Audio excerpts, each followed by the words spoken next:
जिस किसी ने परमेश्वर को पाया है रात को जाग जाग कर ही पाया। जिसने परमेश्वर को पाया है रात को जाग जाग के पाया है। पूज्य मनेश साहब जी को बुखार भी होता था तो बाहर बरामदे में आके बैठ जाते थे, 12 बजे सबको जगा के रखते थे। एक हनुमानगढ़ का प्रेमी आया ते वो आगे बैठा था ते वो नींद कर रहा था ते मस्तान पूज्य मनेश साहब कहने लगे तू कहाँ से आया? कह जी मैं हनुमानगढ़ से आया हूँ। कह भाई ये सोच के आया भाई डेरे जाएंगे कि संतों के सामने जाके नींद करेंगे। हाँ जी। जिस किसी ने परमेश्वर को पाया है रात को जाग जाग कर ही पाया है। पूज्य परम संत मस्ताना जी फरमाया करते थे सारी दुनिया नींद के प्यार से अपने परमेश्वर को गुआच में खो बैठी है। नींद के प्यार में परमेश्वर को गुआच बैठी। हाँ जी। दिन कार व्यवहार के लिए है, रात मालिक को प्रकट करने का समय होता है। उस समय परमेश्वर की खास रहमत उतरती है। परमेश्वर की खास रहमत उतरती है। एक बार है महाराज सामन सिंह के वक्त की बात है ते महाराज जी सत्संग करके ते अंदर जाने लगे।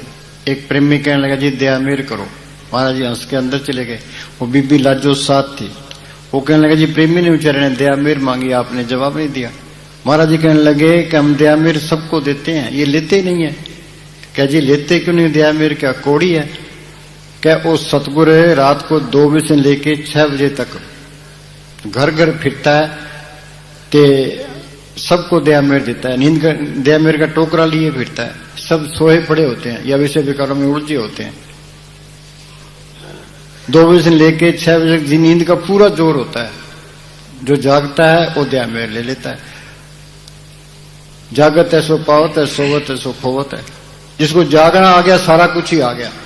तुम जाग के देखो, तुम ये तजुर्बा करो, रात को जागो तो दूसरे दिन देखो भी तुम्हारे काम कैसे चलते हैं। तुम्हें ऐसे महसूस होगा भाई सतगुरु मेरे सारे काम करता है। हाँ जी। और नींद के प्यारे उस रहमत से खाली रहते हैं। नींद के प्यारे उस रहमत से खाली रहते हैं। कई कहते हैं हमारे गुजारा नहीं चलते, तुम जाग के देखो। हाँ जी। नींद अंधेरे का रूप है और कभी किसी को अंदर परमेश्वर देखने नहीं देती। वो बोली निर्मल बोली निंदरिया मोरी बैरन भाई।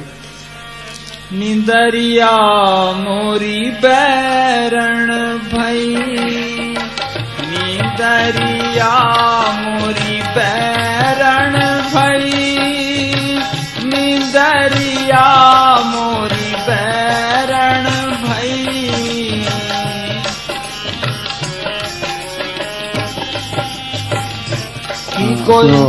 एक बार सैन में पूज्य मनेश साहब बैठे थे, आगे संगत बैठी थी ते एक प्रेमी कहने लगा कि जी मुझे तो नींद नहीं आती, बड़ा बीमारी है मेरे तो। एक दूसरा पास में प्रेमी बैठा था, वो कहने लगा मेरे वाली नींद तू ले ले यार, सारे ले ले। हाँ जी। कि कोई जागे जोगी भोगी कि राजा की चोर, कि कोई जागे जोगी भोगी कि राजा की चोर, कि कोई जागे संत विवेकी लगन राम की ओर। की जागे जोगी भोगी की राजा की चोर। राजा जागता है उसको चिंता रखती है, तो चोर जागता है भी चोरी करेंगे, विषय विकार बड़ा जागता है विषय विकार भोगेंगे। उनका तो फिजूल है। असली जागना क्या है? एक जगह संत लगन राम की ओर, मालिक के लिए जागना है। मस्ताना जी ऊंट किराया कर लेते थे ते सारी रात फिरते रहते, सिमरन करते रहते थे। हाँ जी। जागे से पर लोग बनत सोए बड़ा दुख होए। हाँ, सारा रात सोए रहो, सुबह उठो, मुंह ऐसा होगा कि कुत्ते ने मुंह पर पेशाब किया हुआ है। हाँ जी, तो जाग के देखो चेहरे पर रौनक होगी, नूर आएगा। हाँ जी, जागे से परलोक बनत है, सोए बड़ा दुख होए। सतगुरु लीने जो जन जागे, करतम करता हो। आगे नहीं बात है। सतगुरु लीने जो दिन जागे करतम करता हो। करतम करता क्या? सबका प्रधान बन जाता है। एमएलए बन वास्ते, एमपी बन वास्ते लोग कितना जोर लगाते हैं, इस बात पर कोई आता ही नहीं है कि तुम मालिक के लिए जागे, दुनिया तुझे सलाम करेगी। मस्ताना जी क्या कहते कि तुम बैठ के सिमरण करे तो दुनिया वहां राधा स्वामी सत्संग घर में एक करमचंद प्रेमी का सेवादार था। उसने महाराज सावन सिंह को चिट्ठी लिखी कि जी मेरे पास कोई भी नहीं आता। महाराज जी कहने लगे तू सिमरण कर, तू जाग, दुनिया तेरे पीछे है। हाँ जी,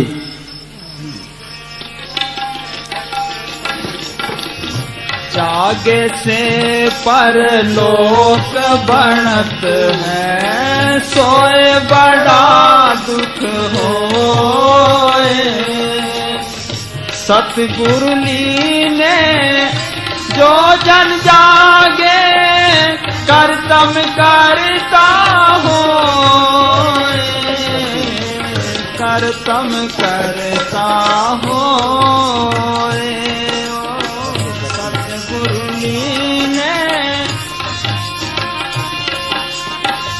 करतम करता हो, करतम करता हो। नींदरिया सुनो भाई, ये कोर्स ये फकीर के साथ में रह के हो सकता है, नहीं तो बड़ा मुश्किल काम है। हाँ जी, कुटिया की मस्ती। मस्ताना जी सर से राधा स्वामी सत्संग घर में रहा करते थे। एक बड़ा सारा हॉल था, उसके बीच में एक गुफा बनी थी, ऊपर एक लकड़ी का खोल था। तो मस्ताना जी उस गुफा के अंदर बैठ जाते। तो प्रेमी रात को आते ते आकर के चारों पासे बैठ जाते। उनको हुक्म ये था भाई कुराड़े नहीं मारने, ते बात नहीं करनी, ते बैठ के सिमरण करना है। उन्होंने साथ रह के ये कोर्स कराया। हाँ बोल, कुटिया की मस्ती। सूरज छिपने के साथ ही प्रेमी आने शुरू हो जाते और तकरीबन 9 बजे तक सब पहुंच जाते। किसी को बोलने की आज्ञा नहीं थी, चुपचाप जाकर भजन पर बैठ जाते। अगर किसी की आवाज आती या किसी को जरा सी नींद आ जाती तो उसे तुरंत बाहर निकाल दिया जाता था। बिस्तर समेटो तथा सिर के ऊपर उठाओ और जाओ, कोई लिहाज नहीं होती थी। पूज्य मस्ताना जी रात को 10 या 11 बजे गुफा से बाहर निकलते और फिर चाय पीते। फिर मजलिस शुरू हो जाती। सतगुरु का जस, भजन, सिमरन, इश्क और प्रेम की चर्चा चलती रहती थी। पूज्य मैनेजर साहब जी से वचन पढ़वाए जाते। कभी भजन पर बैठा देते तो कभी सबको खड़ा कर देते। रात को 3 बजे रोटी बननी शुरू होती, सबको एक एक रोटी देते। 1 घंटे आराम करने को कहते। कोई घुराटे मारता तो कुटिया से बाहर निकाल देते। डरते डरते 1 घंटा सोते। पूज्य मैनेजर साहब जी रोज देखते कि सुबह होते ही कभी किसी का बिस्तर घर भेज दिया जाता तो कभी किसी का। वह बेचारा सारे दिन बेहोशी में फिरता रहता और शाम को बिस्तर सिर के ऊपर उठाए दरवाजे के आगे खड़ा मिलता। पूज्य मस्ताना जी जब उसकी तड़प को देखते तो उसे अंदर बुला लेते। इसी खुशी में उसका चेहरा लाल सुर्ख हो जाता जब बाहर निकाल दिया जाता तो हाय हाय करता फिरता, जिस तरह पानी से बाहर निकली हुई मछली तड़पती है और फिर पानी में जाना चाहती है, इसी तरह प्रेमी तड़पते रहते थे। जो प्रेमी कुटिया में होते थे वे डरते रहते थे कि कहीं ऐसी बात ना हो जाए कि उनका बिस्तर भी बाहर निकाल दिया।